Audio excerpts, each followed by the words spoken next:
All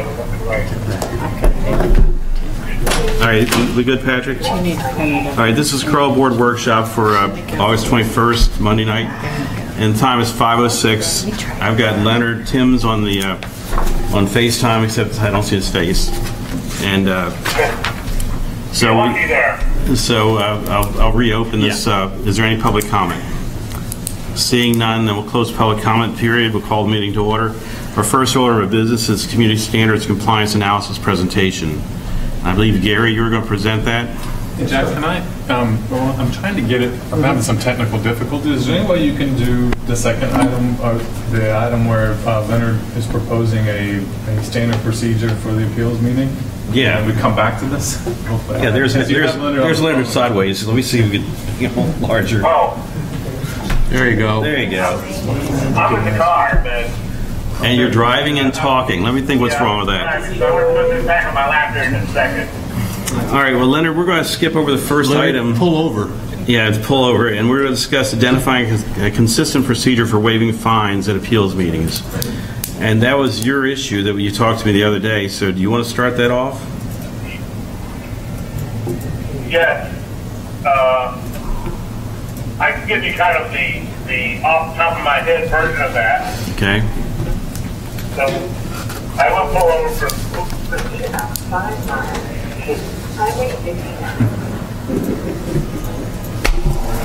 Okay. Anybody know where Highway 59 is? Got around here.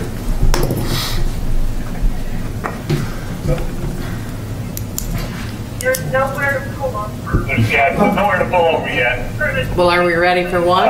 We can go back to one. I'll tell you what, Leonard, we're going to skip back to Are you good? Your item technical one again, difficulties so take some time, Yes. okay? Okay. All right, this is going to be the Community Standards Compliance Analysis presentation. Gary You're Hudspeth. back on? That's right. Hello, I'm Gary Hudspeth. You recently appointed me in the spring to the Covenants Committee.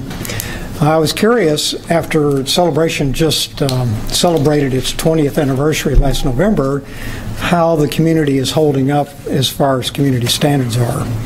So with the expert help of Susanna McLeod, I was able to get a lot of data, and I did some analysis I'd like to present to you on where we stand.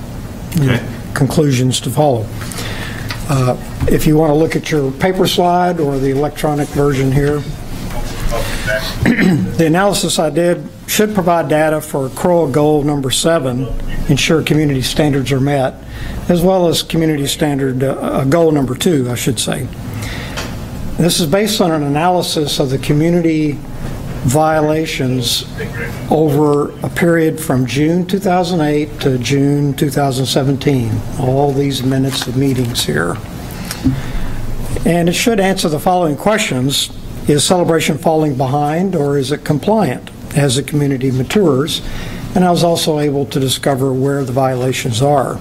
Slide 2, please. For background, here are the locations where you can find the community standards in various design guidelines and charter chapters. Slide 3. For this analysis, the actual number of violations were counted from the monthly committee meeting minutes. So within these 6 categories, I counted each of these items individually to get the total number of violations. Next slide. So the data used in the analysis came from these committee minutes, and they remember that the violations by specific address in the community rise to the level of the community, the Covenants Committee, based on either 1, 2, or 3 notices, and then they show up in front of the committee. The sample size, it covers 8 years of data, and there were a total of 4,950 violations by my count in that data set. So next slide, please. This chart represents the percentages of violation categories within all of Celebration over the listed years. It's no surprise that landscape has the category with the largest number and percent of violations, twice over that of the next category, which is cleaning. Now, under full disclosure, even though we do have all these minutes, there are some months that were missing that could not be located, and they're in the upper right-hand corner of the chart. There was a total of 18 months. But even then, we still have 8 years' worth of data.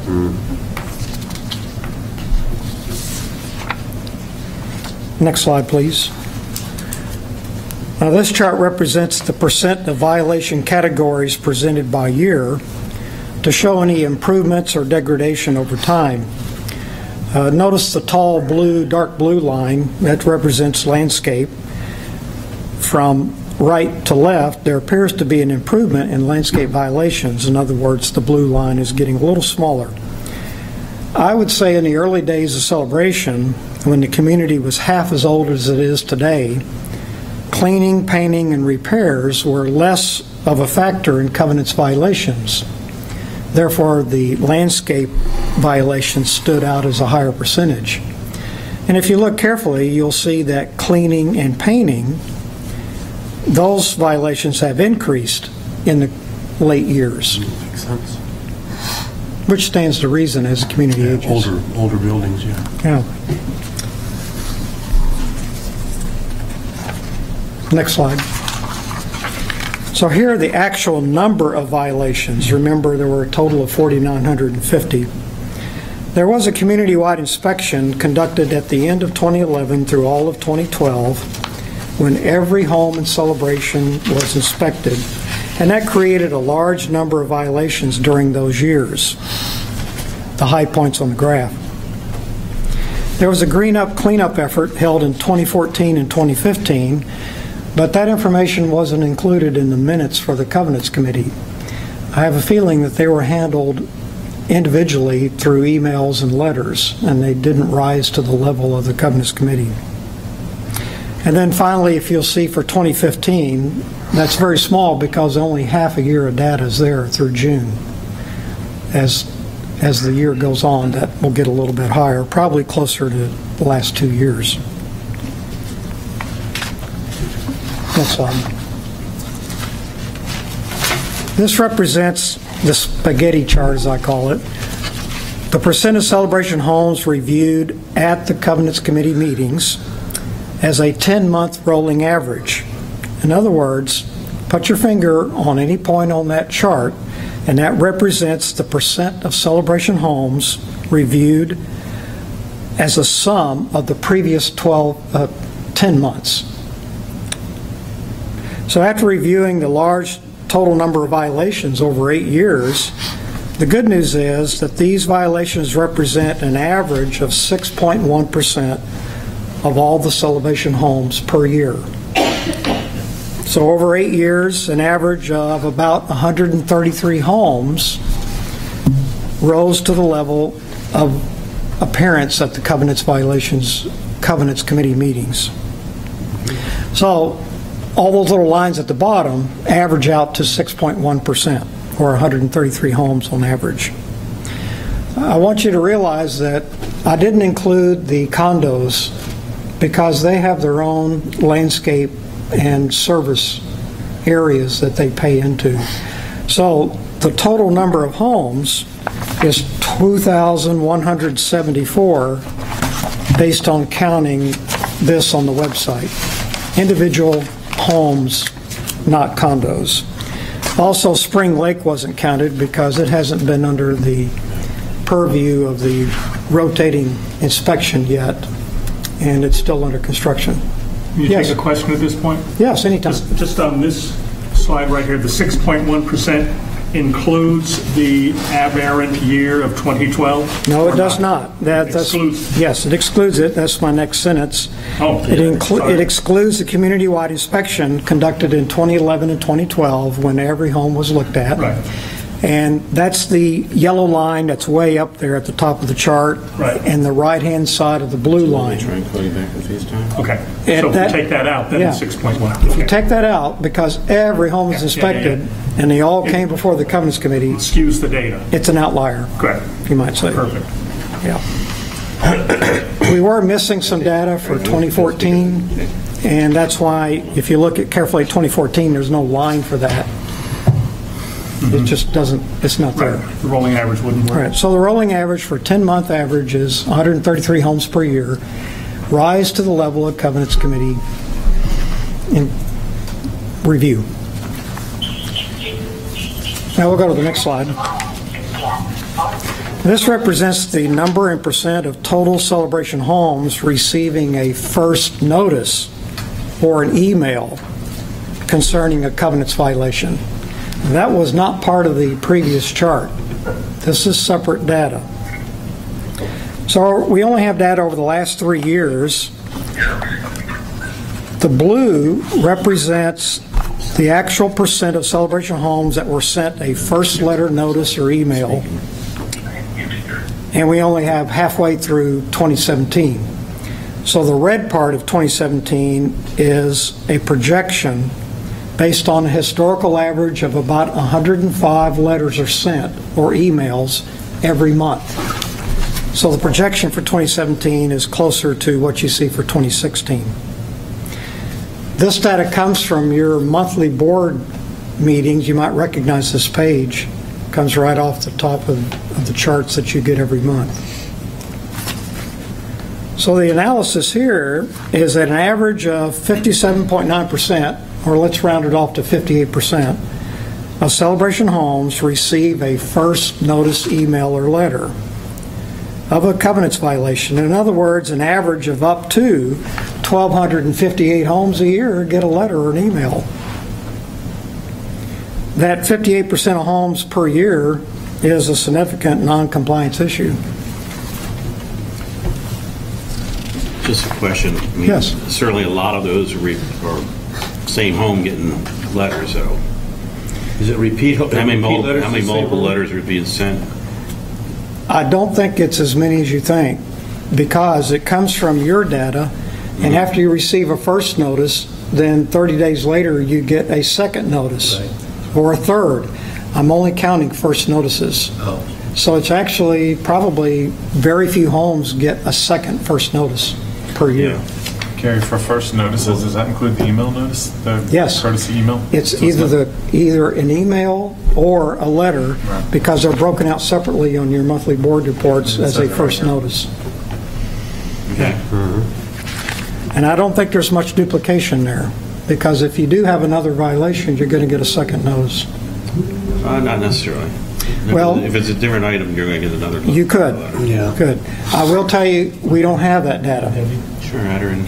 Well, you have to remember, too, that it just recently started combining multiple violations when there were like violations into the same violation category as opposed to every individual violation. That's true. So your first notice or email may have 2 or 3 violations in it, That's true. and if they're all about landscaping, they're all lumped into the landscape category, so you get one letter.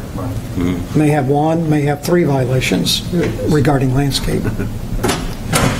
But unfortunately, we don't have the data, because those emails and letters are sent outside of this office. We don't have a record of what the subjects were in those. Yeah.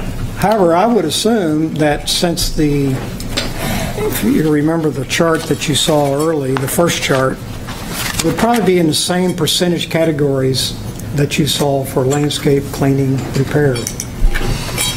Because by the time it gets to the Covenants Committee, that's the percentage we're seeing. Okay. So back to slide number 9. Here we go. Here. That's a projection in red, but it's over 3 years. It's an average of 58% of homes, or 1,258 get a first notice letter or email. And the next slide, number 10. This is the average number of months between the first notice, email, or letter and appearance before the Covenants Committee meeting. Remember, you might get 1, 2, or 3 notices before it goes to the committee. It depends on the category. Of the homes that rise to the level of Covenants Committee meetings, here's the average time in months between the first notice to the homeowner and appearance at the meeting. For 2017, which only includes through June of this year, the average time is 8.2 months. It's a long time. So not only are we getting more compliance first notices, but also the residents aren't responding to these first notices like they used to? Is that what you're saying, basically? Well, that's not Well, exactly. I wouldn't say that.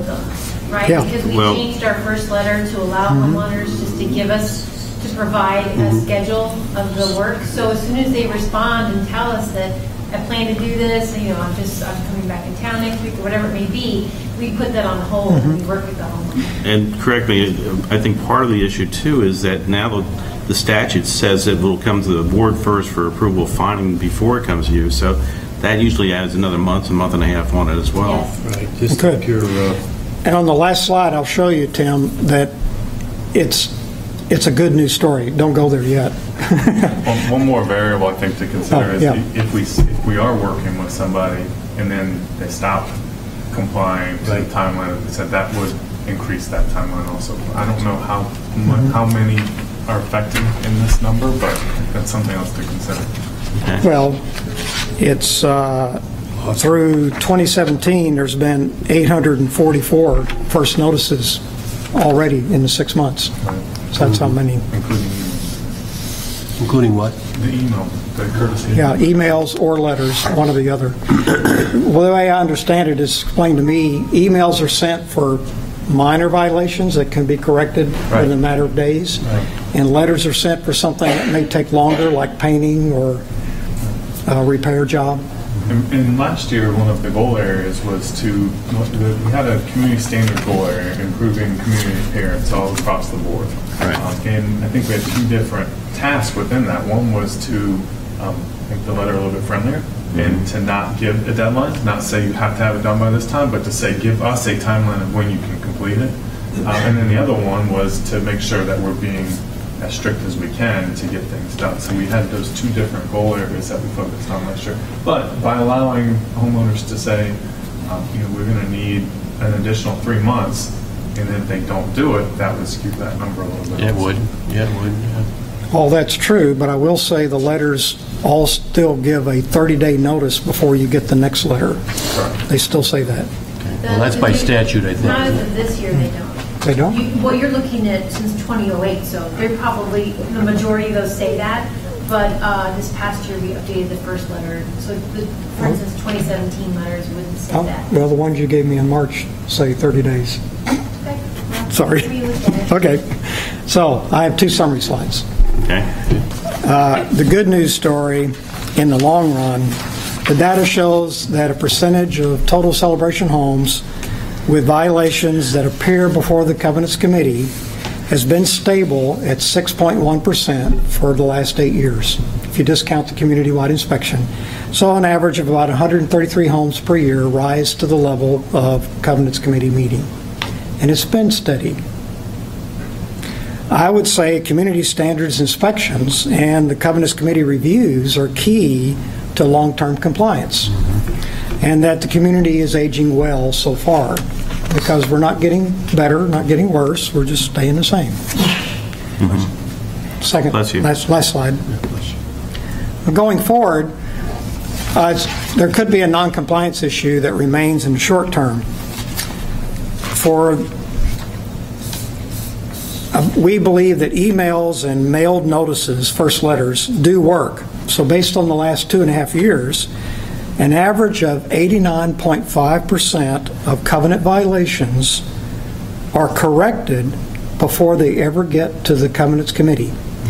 And that number comes from 100 minus, 100%, 133 homes that appear before the Covenants Committee out of a total of average of 1,258 that get a first letter, notice, or email. That's 89.5%. That never make it to the Covenants Committee. So that answers your question, Tim. That's a good news number. It's being worked by staff. Especially with the aging of the community and everything, Yeah. too. There's something that's not included in this, though, is long-term houses that we've had problems with, that they've all exhausted their covenants letters and stuff like that. I don't know how many houses we have in that situation for bankruptcies, foreclosures, or for whatever reason, but that continues to be a problem, and that does increase how bad the appearance is sometimes. Right. I didn't research into problem houses, you might say, or foreclosures. I'm only looking at what the Covenants Committee looked at That would on be a an monthly interesting basis. number to get, though, I'll bet, because that probably could be 3% of it right there. Well, it wouldn't show up on his data. though. Yeah, no, it wouldn't show up It here, would show up but overall. Town Hall would have that. I like what you've shown us. We're doing a good job on that. There are some things we have to consider since we are an aging community. It goes back to landscaping. A lot of the bushes, they have a lifetime, limited life. They need to be replaced. Trees need to be trimmed back a lot. I see a lot of trees that are growing over tops of houses into second-story balconies and stuff like that. And that's from the CDD trees. Then we have our own trees that are blocking sidewalks and stuff like that, which I've told Susanna about that I'd like to see a little more push on and trim them back. Well, here's our recommendations. We recommended, as per the 2013 Community Standards Task Force, an increase in education and communication, which is what you said, Jack, helps a lot for covenants compliance. Make people aware of it before they get to the level of a violation or worse to the Covenants Committee. We encourage homeowner compliance through this education with monthly articles in Celebration News. Right now, Celebration News carries a quarterly write-up about community standards. We'd like to increase that to monthly and also include a little blurb or maybe a link to that in the Friday Flash so people can, let me read about this, and it's there, rather than quarterly. So more exposure is better. And in that regard, I've already written 6 articles for the newspaper and handed them over to Susanna, and I'm in the process of writing more. And they're on the order of, a quarter page, like the CCDD articles about, like, what not to throw down a sewer, things like that. Sounds great. Just a little blurb like that. We want to emphasize the big 3 compliance violations, and that would be from the chart: landscaping, cleaning, and painting. Now, in those articles, would you talk about those items and then offer solutions? Like, much like what you can do to clean your roof yourself or whatever the case? Well, I don't recommend anybody clean their own roofs. I've done that. You don't want to do that. Yeah, well, it's break your legs. I'm just talking about the chemicals. Yes, because if you'll notice in the CCDD articles in the monthly newspaper, they'll outline a situation and then they'll say what you can do. There'll be a little subheading, what you can do. And that's how I'd like to write this. Provide guidance to recommendations, things to do. Okay. Great. I hope you can enlist some other people from the community to write them as well. All right. Maybe you get the gardening club to help out as far as good idea. Proper trimming and cutting of stuff. Yeah. We hope to recycle these articles. We don't have to write 2,000 of them, but periodically just recycle them through the newspapers so you don't put a lot of effort on the staff. I would make a suggestion too. Tom McCavan yearly comes out and visits with the CDD as far as trees and stuff like that. He's the arborist, and I know Steve has gotten with him recently. If we can get him to write an article for us as well. Good idea. David, just take something he's already written. Several things. First, thank you for all your effort. There's a lot of work in here. Yeah. I know, you're telling me. Okay. So this is marvelous. It's implied when you're holding up those pieces of paper that you did a hand count and it's not available electronically. That's implied. Can you state what's electronic and what's not? I did a hand count, but I created 2 spreadsheets in Excel that calculated all this. I understand. Yes. So is any of this data electronic now? Yes. No, I have. No. No. In the data system. Do we capture it in our own software system? Are we capturing this yet? So we do not have systems set up that capture the data. No. You did it as a volunteer. Yes. I'm sorry, is the question, do we have the capabilities of counting how many violations we send out and to which To do homes? this sort of Or is query. it the charts? Like he said, how long it took you get from first violation to second or to covenants. Okay. Yeah, Is that can we go in there right now and query the first violations or the covenants that go in before the committee and when they first occurred? Can we query that right now? We would be able to pull up Not the hand records. Pardon? Not the hand records. Okay. I believe we'd be able to pull up the letters based on it's categorized in our system for villages. You can also do violations by category. But yes, Gary was doing a more in-depth as far as time between first and second.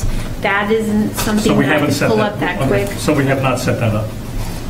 And the smart web system has reports. It's just a matter of what report we want to see. So we could get it to do that is what I think is what That's Dave what is. We'd have to play with it a little bit and find out what the capabilities Yeah. are. You have to get Eric to work with it. Because I think one of the aims. Oh, Gary did a pretty good job.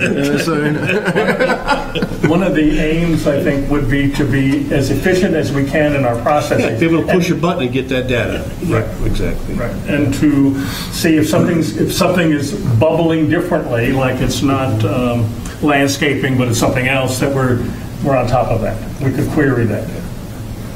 Makes sense. Do you have other recommendations that you would make that are not written here going forward?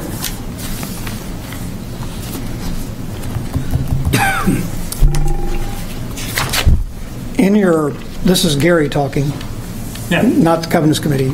In your monthly board minutes, this is a page from, that big stack of paper you get every month. It gives percentages of first, second, and third letters, but it doesn't tell you what that is in relation to the community. It just says that of all the letters sent this month, 40% were first letters. Well, what does that translate to the community? And that's what I tried to do, is By show you villages, that. are you talking about, or Pardon? you want it broken down by village? No, that's up to you. But what I'm saying is your percentages only demonstrate how many first letters went out, how many second, how many third. What would you like to see there? I would like to see it so that's a percentage of the number of homes in Celebration, which is what I did. Oh, okay. So it's 10% of the homes got a first letter out of the community of Celebration. You know what I would, 25% got what first I would be letter. interested in is seeing a time to cure. Time from Okay. the first letter until time of completion. Well, that would be very To interesting. fix the covenant violation. Yeah. Okay? Because And that's an average that I'd like to be seeing decrease. Yes. Okay. Be more efficient. Well, that's why I showed you this. Yeah. The last chart, number of months from the time from the first letter to the Covenants Committee, but that doesn't give you time to cure, Doesn't mean Right. it's fixed yet. which is even longer. Right. Right. And that's what bothers me, is seeing something day after day, week after week, month after month, and I'm saying, what's happened? Where is this? Has it fallen through the cracks? Well, that can be found because I know the staff keeps track of sign-offs when something is complete, because you find out in the committee, oh yeah, that's complete now, it's old business. Well, I think that would be a true measure of how well we're doing, is the time to complete. Yeah, even in the appeals meetings, we look back at a lot of those, and there's 2 and 3 years been dragged out. Right. And of course, I mean, some of it you can't avoid, and some you can avoid, but still. Well, I'd just like to just step in. There's the human factor of Right. people out there living their lives with families, doing jobs. They just got over an economic, low point that they're recovering from. One of the appeals tonight is someone who's had serious medical challenges. So, I mean, there's just and since the board wanted us to revise the first letter, which I think is a great idea, it puts the responsibility back in the homeowner's hands and says, provide us your timeline.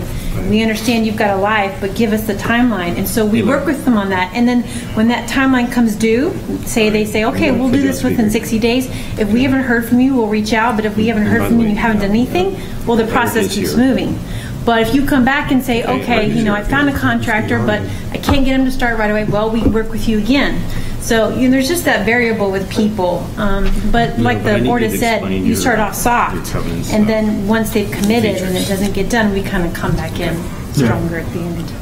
Well, and I think too, I mean, the other piece here is that it's a hard, we go back and forth, and I would hate to just keep seeing the pendulum swing from one extreme to another, because we don't necessarily want to come down hard for someone that needs to fix their mulch that could be done in like a day, but at the same point in time it can be fixed in like a day, so we want to make sure that we get it resolved. But it's a fine line. I think we've gotten good feedback off of the process that we have now. I think it's just looking at things not only, I know that we're asking for a lot of data points, but understanding not only, to me, painting of a house is obviously something that's going to take someone a lot longer, to get done, and it's going to be a much more significant financial contribution that's going to hit them, rather than something like you have 4 dead shrubs in your house. You need to remove the shrubs and replace them, or you just need to remove them. Or your mailbox needs painting. Exactly. Something like that might be a little bit lower cost, or something that can be done, quicker. I can give you a partial answer to your question, Jack, by inference, as 89.5% of all violations are corrected before they ever reach the Covenants Committee. I can say the majority of them are well done inside of 5 or 8 months at the most. I agree. Yeah. So the percentage of homes that have these extended periods where the person is having a financial difficulty, I'd say is pretty small overall. It's a small subset of that 133 per year. Sure. Yeah. But if you really want to know, that could be done, that information. David, you... Eric makes a good point about we don't want the pendulum to swing too far back and forth. We want to be as consistent and as we mature as a community. I was interested that you referenced the 2013 report. I found that in the minutes of September and October of 2013, and just about an hour ago received a copy of the report from CCMC. And my query, and Eric was part of that, was that it looked like there was a community task force and separately a CCMC report. Yes. And I don't know, and I don't want to put you on the spot, I don't know if you remember 4 years ago, but I don't know if there was a community report also, but that wasn't embedded in the CCMC report when they brought outsiders in. And I have not yet studied the report, but we don't want to reinvent the wheel, but I think there's some learnings there, both from whatever your committee did, however long it lasted, or not yours, but the committee Sure, yeah. you and Adam were on. But I think there's some richness there so that we can build it better towards the future. All I can attest to is the one recommendation that came out of the board, which I included as a bullet on the slide. And I got that an hour ago, so we can. That's something we can share with the board, again, with some prior history, and again, a query as to whether there was it was called a Community Standards Task Force, whether that had its own report. So in summary, I wanted to provide you data to make better decisions. I don't think there's any surprises. I think you all knew that because you've lived here long enough. But if there's something there that piqued your interest, then we can work on it. Well, I think there are some surprises, some good news surprises. Yeah. That 89.5%. I think that's good. It's encouraging. No, I think something to think about.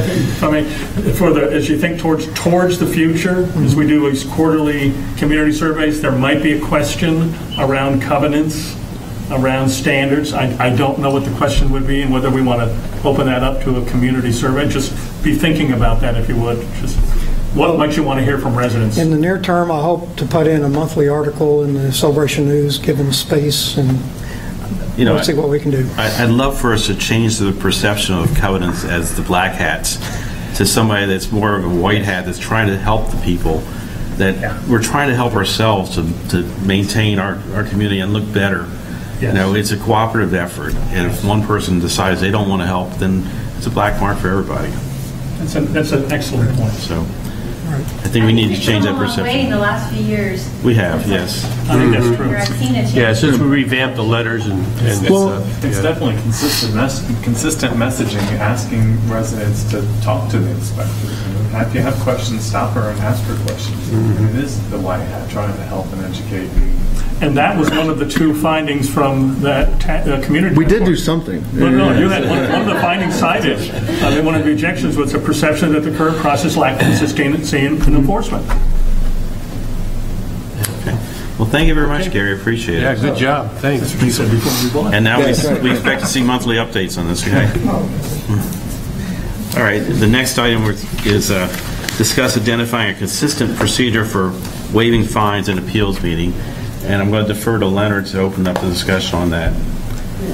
And he should be there. You there? Okay. Yeah, can you hear me? Yes. Put the microphone. Okay. Basically, we've been somewhat over the board on some of the appeals when we get them, as far as it just has not looked very consistent with similar circumstances. So I went through, and I know I talked to Tim Swisher a few months back. I've talked to Susanna. I've talked to several different.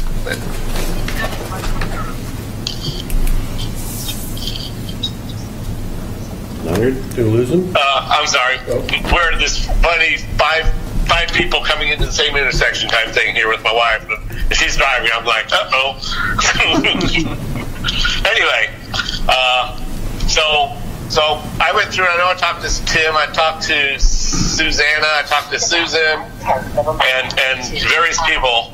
And I was trying to figure out some kind of a matrix that we could do up that would basically go through and everyone gets treated the same. So basically, one of the first things is, if we get an appeals violation that comes to us, a minimum of $100 fine. Okay? Staff time, and Susanna always provides us with staff time, will be billed at $50. And this is my proposal. You guys tear it up, we can rewrite it, we can run it through all we want. But staff time will be billed at $50 per hour.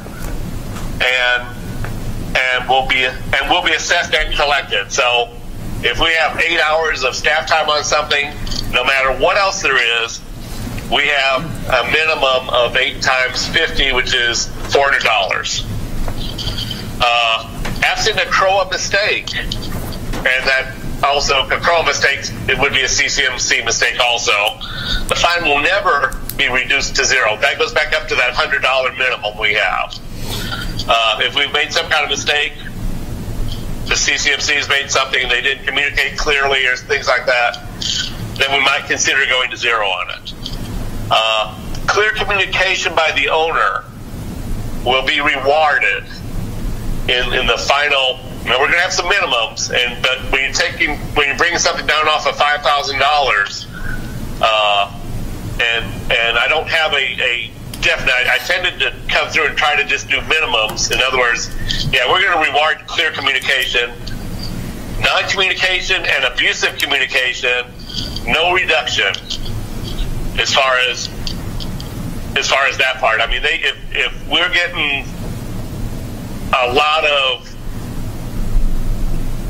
static, et cetera, I mean, you get people mad and such, but if it's continuous abuse coming through, you just have to call it. I know if anyone's in there that's sat on covenants, I've seen it before the covenants committee before.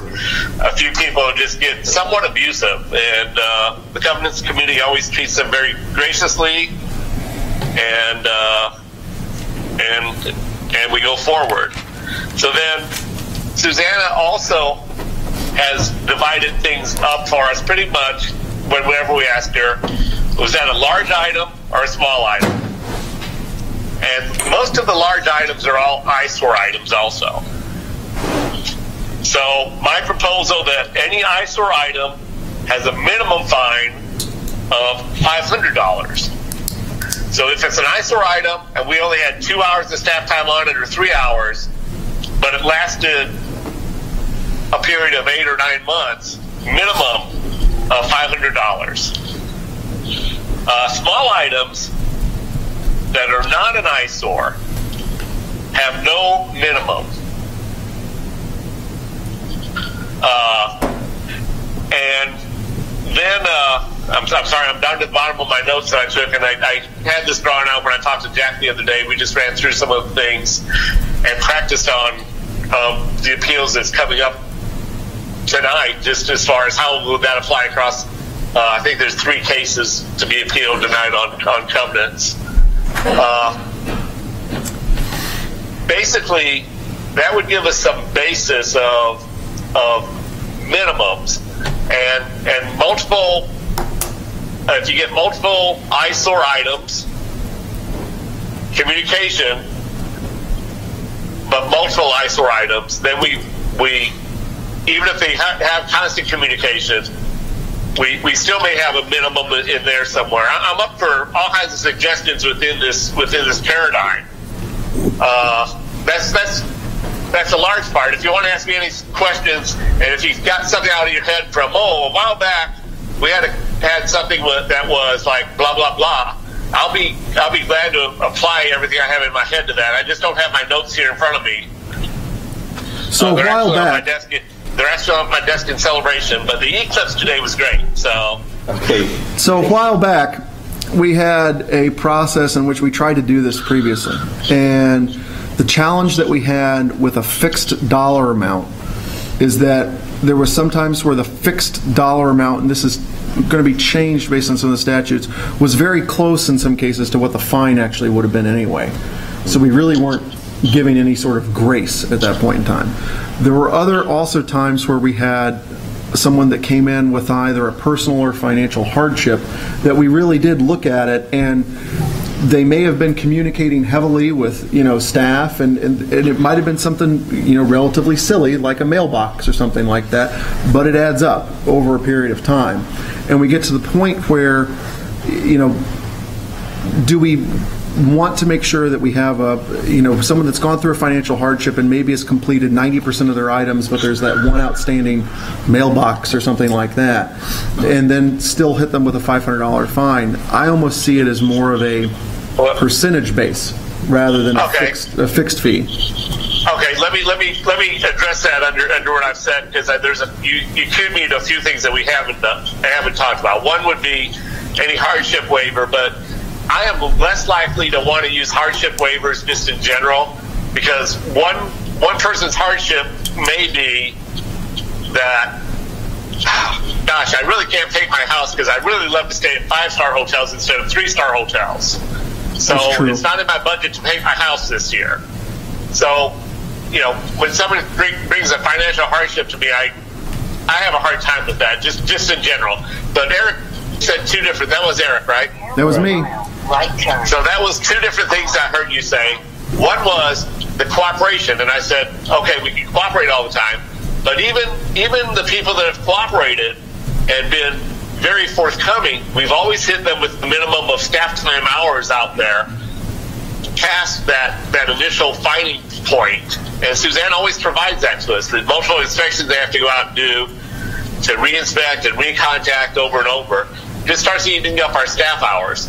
So the communication is great, but I think we still have to go back to, that goes back to that very minimum of that $50 per hour, which it used to be $30 per hour. But after looking at our total hours and some of these and how we get spent, I'm more to kick it up. If you guys want to go 40 an hour or something, I don't care. I could live with those types of figures. But and the other thing Eric said is, okay, they've done 90% and they've got something fairly small hanging out. Well, now you're back into the small item, the non-eyesore item, let's say, that already has reduced minimums of it. So outside of staff time, a cooperative, they made it all through that. I wouldn't, under my paradigm, it doesn't really give it. But now let's go back to eyesore. Say 2 items, takes them 3 years to get through the 2 eyesore items. Mine also has a minimum time. So if something goes 3 years, then it's not just the minimum of $500 eyesore. It's a minimum of 2 of them. You have a additive type for time also on it. But go ahead, Eric. Kick anything back, or whoever else. I think it's all very interesting. Susan, you're going to raise your hand. I was just going to, Leonard and I talked about this, but typically what I've seen in other communities that fine is that they use percentages. We can build matrices. They can make it very complicated to decide what we'll waive. But in the past, I've seen, and it's typically $1,000 fines, not $5,000 fines. I've seen it be, we'll waive 90% of the fine. In Celebration, that would be the $500 number. In other communities, it'd be $100. So, yes, so under that paradigm, Susan, if you're down to to $500, but it was a small item. Staff only had 2 hours out on it. Under my paradigm, that would only be a $100 fine. Okay. You understand? If you go with the straight percent, I see a harder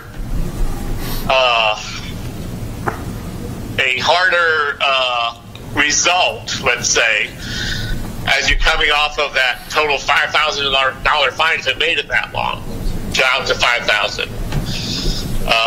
We have property owners here, and we also have property managers that sometimes don't communicate well with their owners. A lot of times after we get the letter out that actually hits the owners, we get the property managers in saying, what can I do to fix this?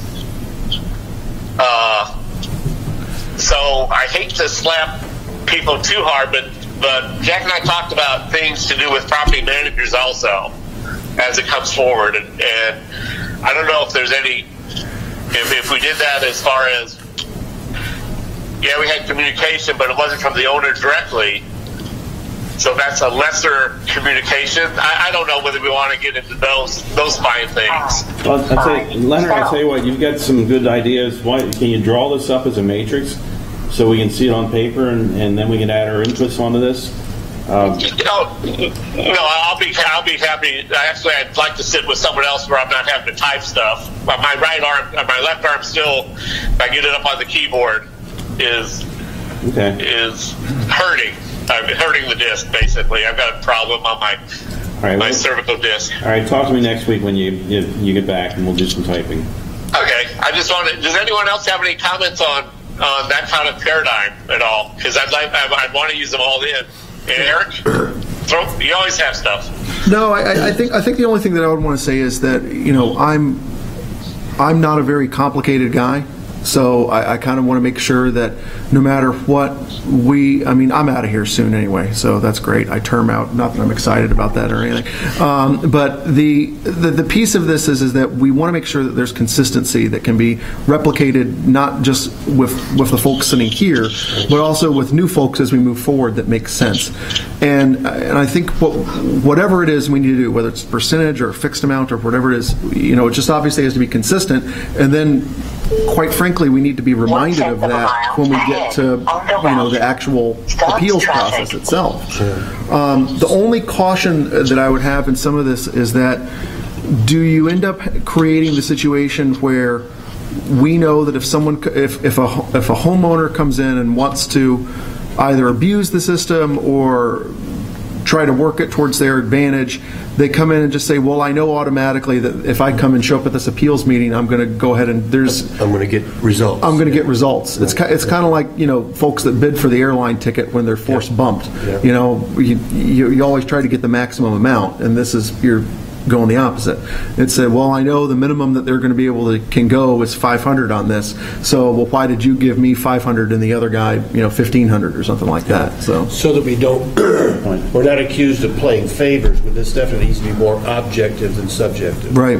So, yeah. So we'd have to look at things like, the data points of number of items, how long was this ISO, and essentially it becomes similar to a bid process where you're ranking each. Well, you got 1 point for this, 1 point for that, 1 point for that, and minus 2 for that. And minus 2 for that. Yeah, exactly.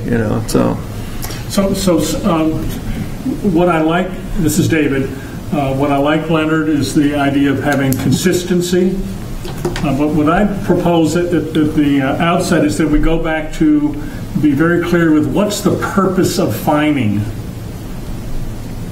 So, you don't have to answer that now, but what is the purpose of that? And I think my sense is that it's to have some teeth into whatever our standards are.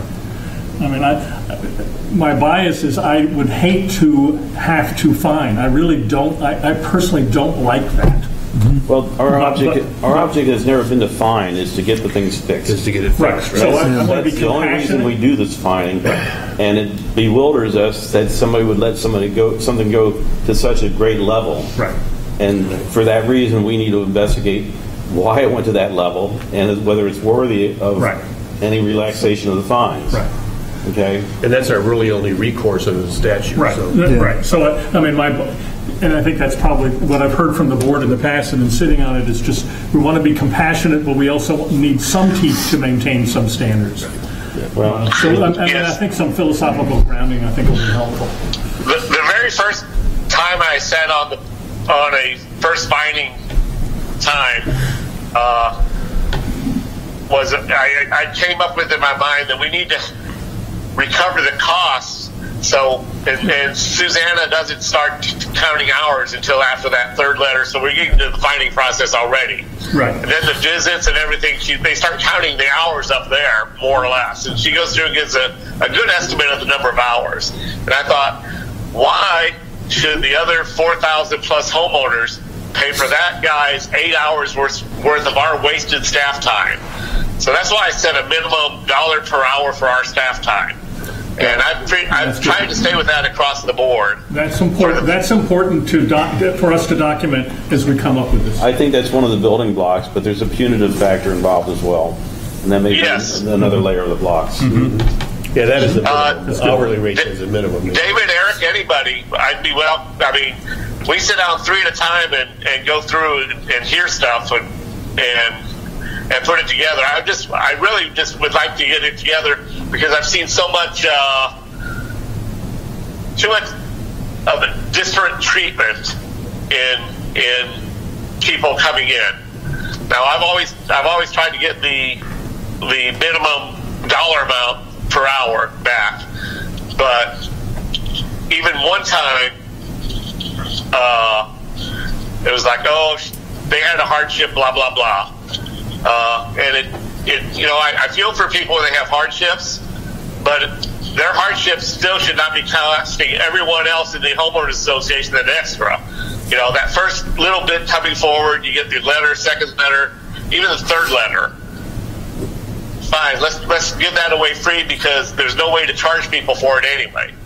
But once you get to the finding process, then you need to have that minimum coming back out. And I'll just go ahead and I'll be through commenting on that, but I'd like to hear all of your input. If you guys want to write things up and put it in, I'm not a writer. I would just sit down with a bunch and say, let's look at these, and I'm open. I just want to see something where I can go through and say, okay, if we have this case, or I'll go back, I'll pull a case. We go back and pull our appeals cases for last year and say, okay, how would this one be treated under that? How would this one be treated under that? And make sure the matrix is complete and it answers all the questions. And when we look at it, we think we have a fair judgment for all those prior cases, no matter how they were treated in the past. Anyhow, that's it for me right now. Okay. All right. Thanks, Leonard. Further comments? No. Leonard, thank you very much, sir. Thank you, Leonard. Thanks, Leonard. Okay, I was gonna stay on when we get up to the appeals meeting if you guys like. Okay. Well, we've got a quorum for that. If We you do want have a quorum. So if you want to stay on, that's fine. Otherwise, we're going to move on to the next item then, which is discuss legal opinion for celebration entrance camera system. So I think everybody got a copy of the letter from Tom Slayton.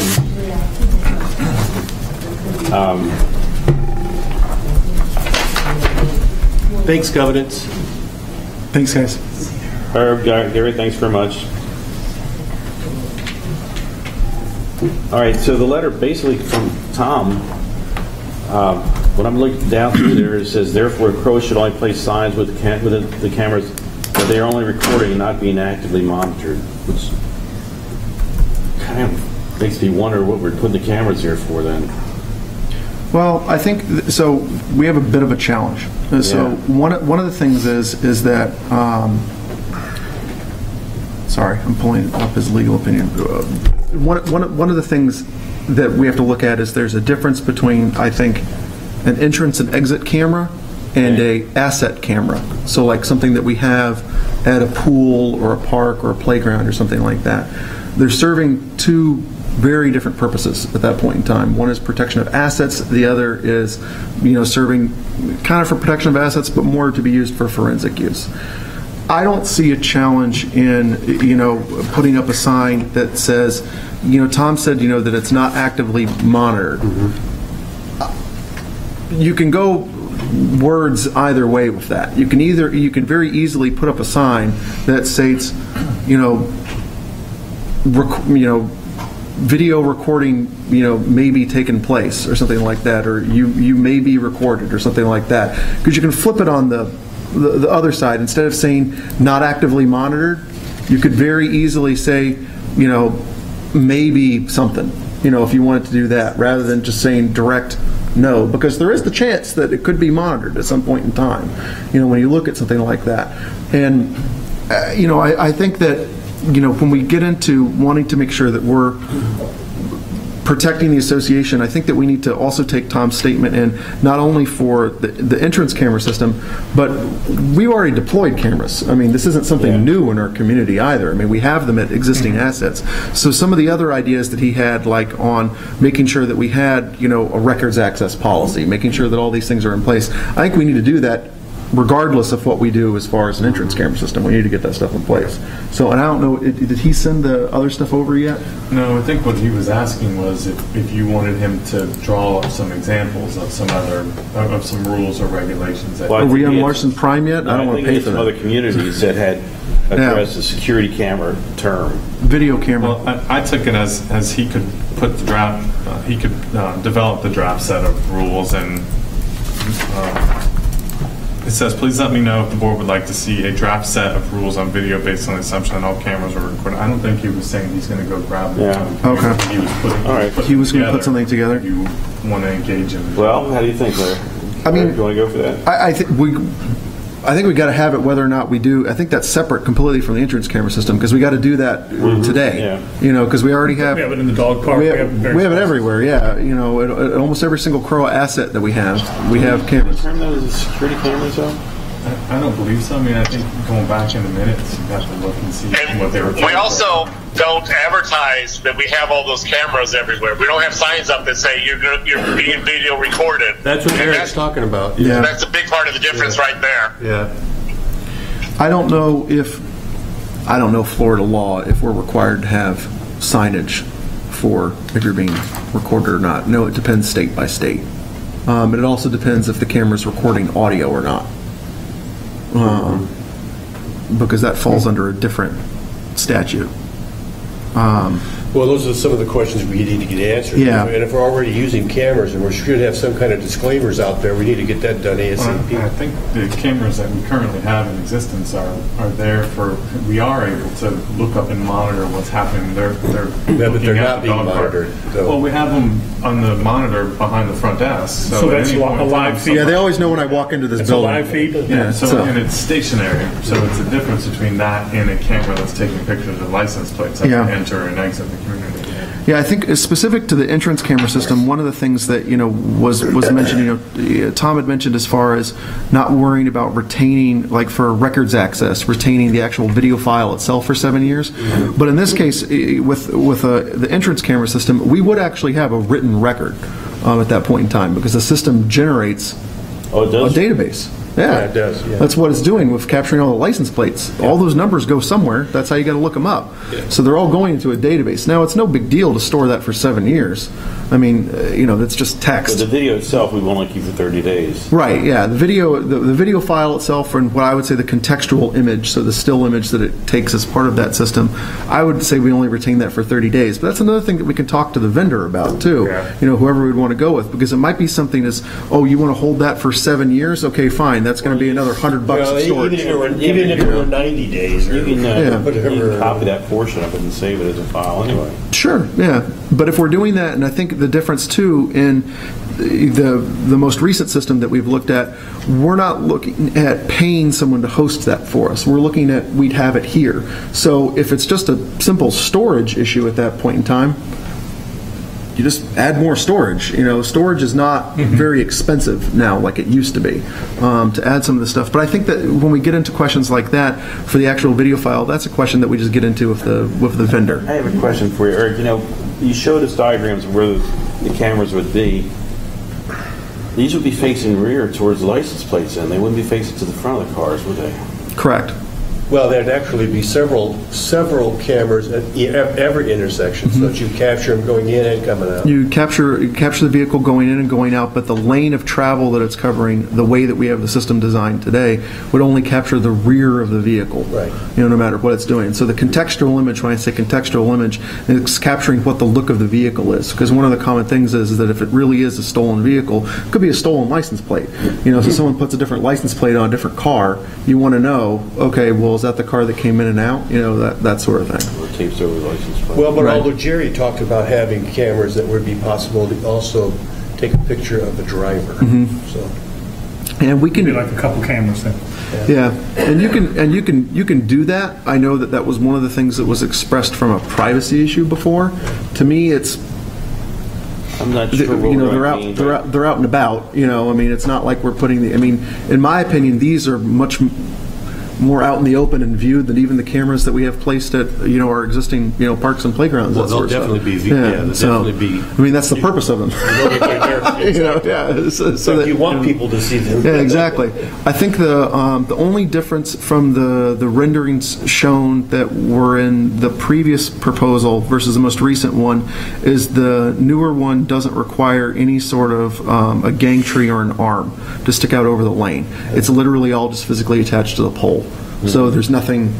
It's not as obtrusive, I guess, as some of the other ones. What's the viewing distance or resolution of that thing? It's fixed. It's set so to you see the second lane over easily?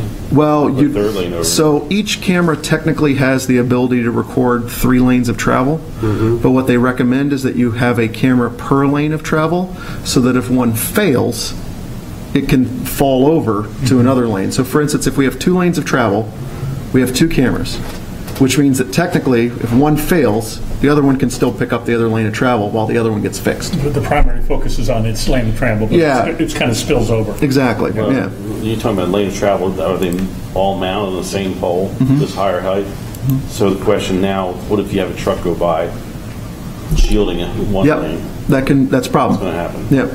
Yeah. The only way, and they brought that up, they said that's a limitation of the way that it's designed. And it gets into a case of how often do you want to plan for when the semi-truck drives by, versus do you want to have a gang tree? The only way to fix that is you put a gang tree over the lanes. And I don't necessarily know if people are ready to swallow that visual aesthetic.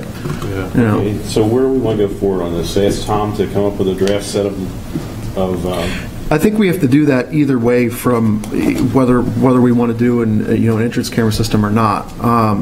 So to me, I think that's what we would want to understand from Tom, because we're going to need to have that no matter what. Anyway. Okay. So do we want to go any further than that, Tom? Anything further we have to answer? Well, I think I'd like to see him explore what kind of signage that we could put up that says, kind of like you talked about, cameras. How can we legally phrase it so that it still provides some teeth, but also doesn't, say it's being monitored, saying it's being monitored or get us into trouble somehow, And I think this isn't uncommon. I mean, driving to Home Depot, I pass 4 different homeowner associations, and they all have cameras at the front entrance that they have, and it all says that you may be monitored is when you pull in. That's a little sign that they have. So I mean, we're not trying to do something I think ridiculously unique here. The system that we're trying to use is unique, but. I'm just thinking that with the recognition of the camera, you put another sign over there that says "Welcome, Eric." Yeah, you can. Well, you can do that, So. Ericville. Okay. So I just wonder, from Tom's perspective, for the systems we have and the proposed system, might there be something different? I think the one I don't know. Yeah, I think the one thing that we would want Tom to know is that the system that we're looking at doesn't just capture video.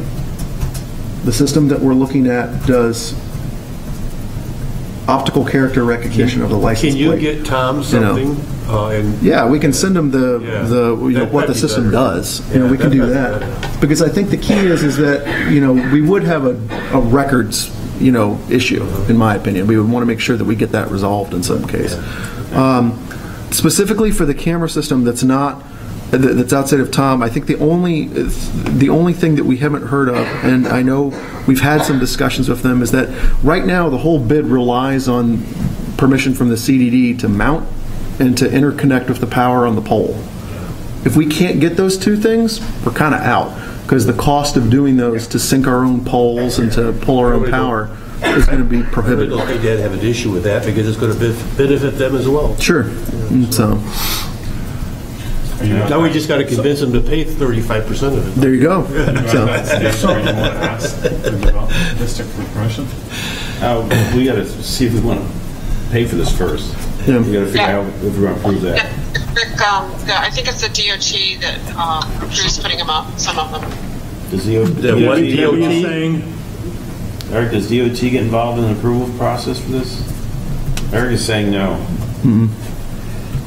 But it's not by the right of way of the street or anything like that? It's not I've got a involved with CDD that? board member saying yes, so we'll dig that out later, okay? they can figure it out. All right. so on a related point, we have a community survey out now that's results are due back in by the end of the week. I did a little initial look at it. There were 10 amenities that we identified, green things and resident-only events. The one that came out number one by our citizens with preliminary data, where it's not all done yet, was this, even though we called it security cameras, because we were not informed at that point. Well, we were looking at security cameras at the time. We're now looking at video cameras. So 43% of the residents at that point said extremely important, followed by 22% saying quite important. So this came out as the first number one item. The other thing I would do that ties into the attorney is I will look at the comments once everything's in, once I get the data, which is by the end of the week, and I'll take a quick scan of the comments, because there may be some comments from people in our community that say something about these cameras. Yeah. And that could be helpful in the legal piece. Okay. Okay, sounds good. All right. Any further comments then? Anything additional we need to talk about real quick? A follow-on from a conversation Steve and I had, Steve wanted some direction from the board. So I'm going to ask. Yeah, so, I mean, I can raise it, or you can... If you want to frame it, and then Yeah, I'll ask. frame. Yeah, so with the resolution that we passed as a board with the CCMC contract, I know that we have a proposal from CCMC, and then we asked for several other things. One of the things we asked for that I realized on Friday we had not yet received was the justifications for each of the positions. That's what we wrote, and that was due August 15th. And Steve's and my conversation was, well, he had the job descriptions posted, which went up on Friday. And I looked at those, and those are not job justifications. Well, I think we were going to talk on September 7th at the executive session regarding personnel, which would have to do with the job justification. I think David's point is more around the deadline rather than when we had asked for it by August 15th in terms of like a paragraph saying, why is this job important?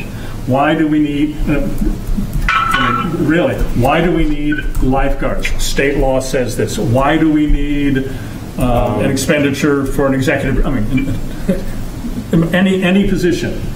What's the justification in one paragraph? That's different than a description. A lot of the justifications because the board has chosen. Then we need, the board can unchoose. I mean, why do we need this person? This is a half-time person. Why do we need 1.5 this? Well, you're talking about a complete review of all the personnel. Every position. So again, there may be, I don't know what we have, 7, 10 different lifeguards. We have park monitors. That's one justification. Then you say, well, we have 55 hours a week, and here's what, here's why we need that. And the board has said that.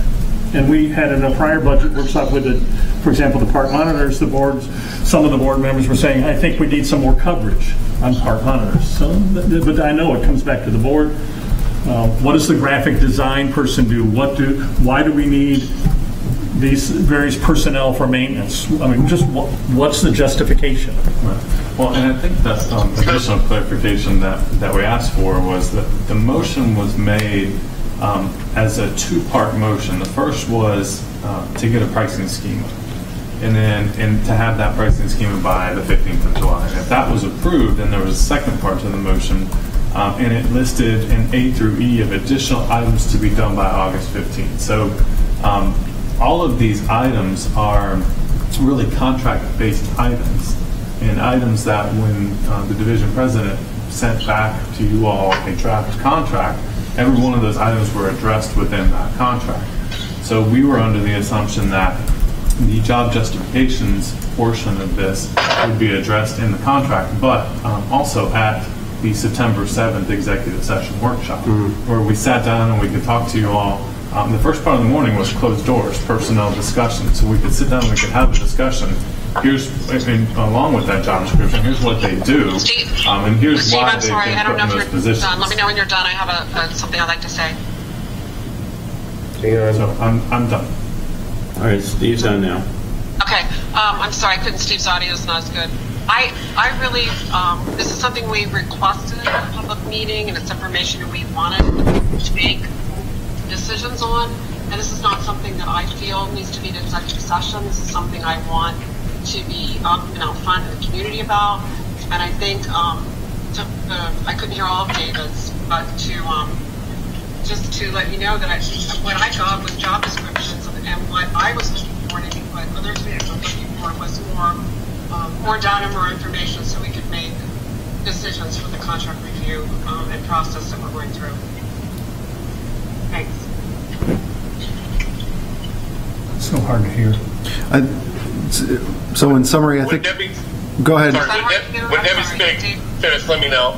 Yeah, no, so so Debbie, correct me if I go astray here. So in summary, what I think Debbie is asking for is what we received was a listing of job descriptions for each of the positions, but what we really wanted to see is a specific justification for why that position exists in the first place. So we understand what they do, but we want to understand why they do it.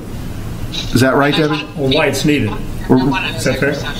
Okay, and that she doesn't want this discussed under executive session, she wants it discussed at a notice meeting. I think this is executive session. This is personnel issues. Yes, it is. When it's personnel issues, Jack, yes. When it's about personnel issues, we're talking about job descriptions and job justifications. That is not, to me, a personnel issue. I'm not talking about anyone's job or anybody's being at risk. These are public discussions, in my opinion.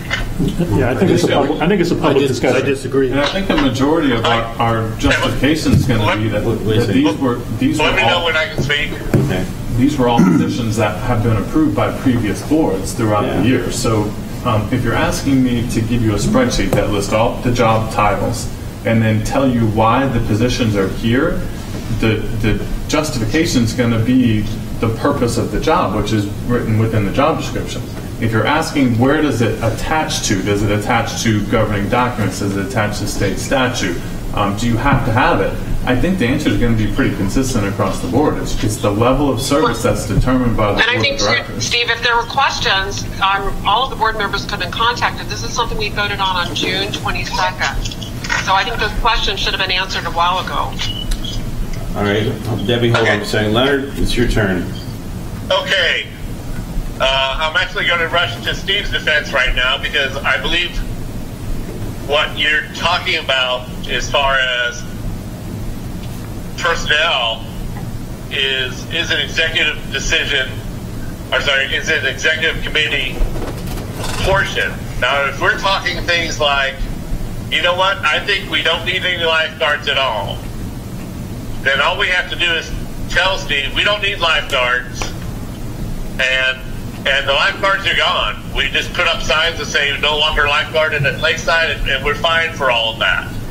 But these are, when you start talking about existing personnel decisions, we need to be, in my opinion, in an executive session to do so. Absolutely. And I think part of the delay has been that to get us all together for these executive sessions or any meetings in the last month and a half or 2 months has been somewhat sketchy. A lot of people are traveling through the summer, et cetera, and it's just been not an easy thing to do. So that's my 2 cents. I'd like to leave it an executive session. We've got a scheduled session on September 7th, and the purpose of that is to discuss personnel. Let's take our time to do it then. I agree. I don't think that we should be exposing ourselves for unnecessary reasons. I'm fine with that, but then I don't see why we shouldn't receive the information when we ask for it. Well, I think part of the problem is that Steve thought that the executive session was where we were going to be covering it, and that's what we scheduled for, is that executive session on the 7th. Can I add one more Well, I didn't comment? think that, I'm sorry. Oh, wait a second. Steve? We met on July 17th, I believe it was, for our board workshop. Yeah. And in this motion, it says format to be provided by CROA board by July 1st. And if I was wrong, I apologize, but it was my assumption. I didn't have questions because I was under the assumption that when we discussed it July 17th, that we were going to be talking about job justification at our executive session. So that's why we were moving forward. That was the format that I was under the assumption that we were moving towards. Well, there you go. Okay. So, so whether we're in executive session or not, I think we still need a written paragraph justification, because you and I talked about that face to face, about a paragraph description that justifies every job. We've had a few different conversations. In fact, you and I and Leonard have had conversations about that also. But again, I think it was the format to be provided by the CROA board. That was my assumption, that was the format that we were moving towards, from a consensus of the CROA board, not just in individual conversations that we've had. But I still think a job description is not a job justification. I understand. I agree. So I still think we need a paragraph. And again, lifeguard would be one paragraph, even though we have 10 employees or whatever it is. Well, I think I can certainly put a spreadsheet together that lists each one of the jobs, and I'll give you a little bit of justification for that job. Again, I think most of them are going to be, that you have the ability to determine whether you want to provide that level of service or not provide that level of service in the community. And I think that part of justification may be we've had this for 20 years, and it's important that we continue that. I mean, I think that's fine. State what the justification is. What's important? What's the important role that they fill? And I understand, but I think it's important as we're putting the budget together, and we had a level of service meeting to talk about what level of service is the board looking for. We're putting the budget together based on your expectations of level of service. I'm not driving to you how I think the community should be run, other than what you think the level of service is, and I'm giving you what I think it takes to provide you that level of service that you're asking for.